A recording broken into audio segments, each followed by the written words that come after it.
آج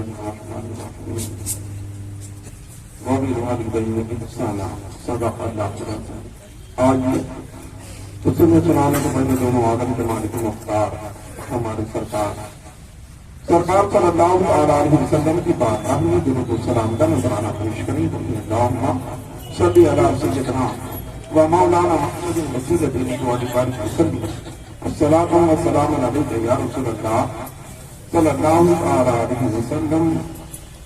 بعد نماز مغرب سے اللہ تعالیٰ نے نہیں کئی اتنا منتقل سماعت کیا اور ایک شاندار کتاب آپ نے حضرت علامہ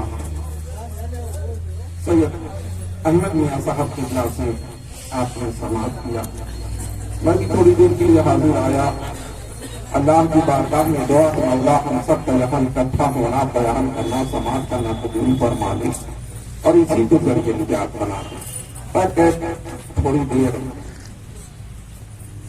چند باتیں میں بھی عرض کروں گا, اس کے بعد انشاءاللہ صلاۃ السلام ہو جائے گا. پھر لنگر کا اہتمام جیسا کہ یہاں کا معمول ہے طریقہ ہے یہاں کا پھر اسی کے اعتبار سے ہوگا. آپ نے ایک شاندار کتاب سماعت کیا.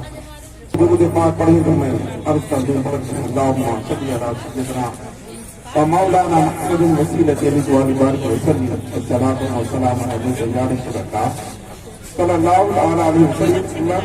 سید احمد میاں صاحب قبلہ یہ بتا رہے تھے کہ نگاہ ولی نے یہ تاثیر دیکھی, نگاہ ولی نے یہ تاثیر دیکھی, بدلتی ہزاروں کی تقدیر دیکھی.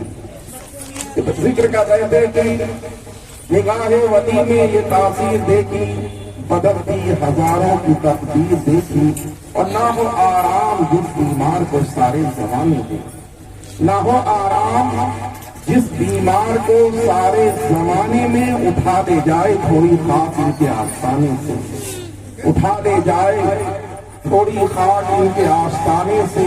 ابھی والدین کے تعلق سے بھی آپ نے سماعت کیا اور اس میں بہت سے موضوع رہے. بیت حج کا بھی موضوع رہا. والدین کے تعلق سے میرے آقا صلی اللہ تعالیٰ علیہ وسلم ارشاد فرماتے ہیں کہ اگر تیری چاہتے ہو اللہ ہمارے رزق میں برکت عطا کرے اور ہماری عمر طویل کر دے تو تم اپنے والدین کے فرما بردار ہو جاؤ.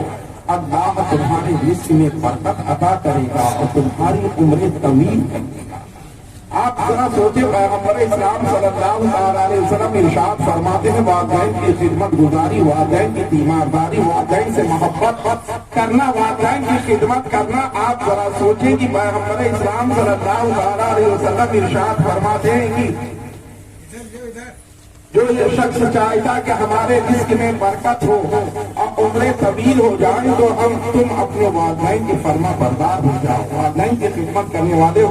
ایک موقع پر سرکار صلی اللہ علیہ وسلم نے ارشاد فرمایا اس کی ناک خاک آلودہ ہو, اس کی ناک خاک آلودہ ہو, اس کی ناک خاک آلودہ ہو. صحابہ کرام تشریف فرما ہے, میرے نبی صلی اللہ علیہ وسلم فرما رہے ہیں صحابہ کرام یہ صحابہ حیرت میں ہیں کہ یہ کیا آج رسول اللہ کا بیان کا انداز بدلا ہوا, رسول اللہ کا تیور بدلا ہوا, رسول اللہ صلی اللہ علیہ وسلم جو ذکر کر رہے ہیں وہ اندازیہ بدلا ہوا. رسول اللہ یہ کس کے بارے میں ارشاد فرما رہے ہیں, یہ کس کے لیے کہہ رہے ہیں کہ اس کی ناک آلودہ ہو, وہ شخص ذلیل و خار ہو جائے, یہ کس کے لیے میرے آقا ارشاد فرما رہے ہیں. صحابہ کرام نے عرض کیا یا رسول اللہ وہ کون کب نصیب ہے جس کے بارے میں آپ یہ ارشاد فرما رہے ہیں. سرکار صلی اللہ علیہ وسلم نے ارشاد فرمایا جو والدین ایسے دونوں کر کے جنت حاصل نہ کر لے, کہتے ہیں وہ خاک اس کی ناک آلودہ ہو یعنی وہ ذلیل و خوار ہو جائے. جیسے عام زبان میں کہتے ہیں نا کہ اس کی ناک کٹ گئی, کیا کٹ جاتی ہے کیا ناک اس کی, یعنی وہ بے عزت ہو جاتا ہے, وہ ذلیل ہو جاتا ہے, اس کی عزت میں داغ لگ جاتا ہے. ناک تو باقی رہتی ہے, ناک نہیں کٹتی. اور لوگ عام زبان میں کہتے ہیں اس کی ناک کٹ گئی, ناک کٹنے کے مطلب بے عزتی ہو گئی, وہ ذلیل ہو گیا وہ شخص. وہی میرے نبی ارشاد فرما رہے صلی اللہ علیہ وسلم کہ وہ شخص اس کے لیے جو والدین کے نافرمان ہے اس کی ناک کا نہ ہو. آپ سوچو ذرا سرکار صلی اللہ تعالیٰ علیہ وسلم کا یہ فرمان, میرے نبی صلی اللہ تعالیٰ علیہ وسلم کا یہ فرمان ابھی آپ نے سنا نا کہ کس طریقے سے جیسے سید احمد میاں صاحب نے بتایا والدہ کو ماں کیا تھا شراب کی حالت میں شراب پیے ہوئے تھا. شراب کو ویسے ہی کہا گیا ہے کہ یہ برائیوں کی ماں ہے, یعنی اس سے برائی پیدا ہوتی ہے, یہ وہ ایسی بری چیز ہے شراب, اور شراب کی حالت میں اس نے اپنی ماں کو مار دیا تھا. تو اتنی زیادہ اس کو غم تھا, اتنی تکلیف تھی, اتنا زیادہ وہ حاضری کا کے دے دیا تھا اس نے. یہ حال تھا کہ والدہ کہ ہم نے اپنی والدہ کو مار دیا, اپنی ماں کو مار دیا ہے.